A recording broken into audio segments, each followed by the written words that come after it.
Bonjour à toutes et à tous, bienvenue sur la chaîne YouTube de Des plumes et des nombres. Alors, je vous donne rendez-vous aujourd'hui pour découvrir un nouveau chemin de vie, le 9. On va regarder ensemble quelles sont les énergies qui l'habitent. Tout d'abord, quand on arrive sur un chemin de vie neuf, c'est qu'on a vraiment à cœur de revenir travailler des énergies qui ont été très très mal digérées dans une ancienne vie. C'est-à-dire que là, on a suffisamment de force, suffisamment d'expérience pour se dire je me débarrasse de ce problème une bonne fois pour toutes. On boucle la boucle, on termine un cycle d'incarnation de douleur par rapport à soi-même. Donc ce sont des énergies qu'on va peut-être sentir de façon subtile en début de vie ou à des moments précis, mais ce qu'il faut savoir, c'est que plus que jamais, on a les éléments et les outils pour aller au-delà. À travers cette capacité de résilience, le 9 va découvrir et développer son sens de l'empathie, son sens de l'humanitaire. C'est aussi le visionnaire, le 9. Il y a aussi beaucoup l'énergie de l'intuition qui rentre en ligne de compte, mais ça au final, j'ai presque envie de vous dire que c'est assez banal puisque quel que soit le nombre qui nous anime, on a tous de l'intuition. Sauf que le 9, il va le mettre encore plus largement au service de la collectivité et il va en faire quelque chose, une œuvre pour le reste du monde. Deuxième énergie subtile et intéressante sur le 9, c'est ce grand besoin de justice, d'empathie et de compréhension du monde, de la face du monde, puisque c'est l'étranger par excellence, c'est le voyageur, c'est le globe-trotter.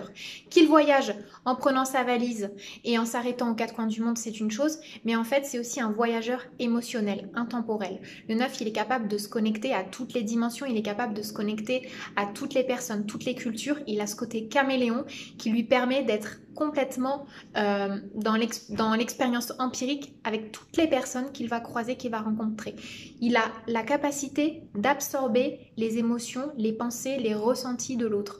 Donc c'est vraiment un catalyseur, ouais, un canalisateur de grandes énergies et il a cette faculté en fait de les redistribuer intelligemment et que ce soit par les écrits, que ce soit par l'enseignement, que ce soit aussi par l'accompagnement, il va avoir vraiment cette grande faculté de transmission et de réception.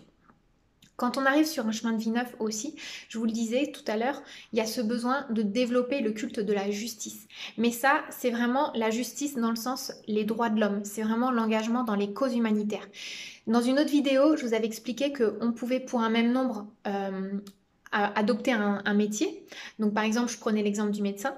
Ben, un médecin qui va être sur du 7, lui, il va vraiment être attiré par l'énergie de la recherche, de la découverte, de la science. Alors qu'un 9 qui est médecin, ce sera le médecin sans frontières. D'accord, il repousse toujours tous les horizons, il repousse toujours aussi les limites dans le temps, les limites des idées, des croyances, et il est dans l'accompagnement, dans la sagesse et dans l'intégrité de toutes ces énergies et de toutes ces vertus au service de l'humain. Donc voilà pour le 9, j'espère que ça vous aura parlé. Encore une fois, c'est l'énergie dans les grandes lignes. Après, tout dépend de quels sont les nombres qui composent aussi l'énergie de votre thème en règle générale. Mais si vous êtes chemin de vie 9, expression 9 ou que vous avez de la ressource 9, c'est quand même un atout capital que vous avez dans votre thème. Je vous souhaite une excellente journée et je vous dis à très bientôt.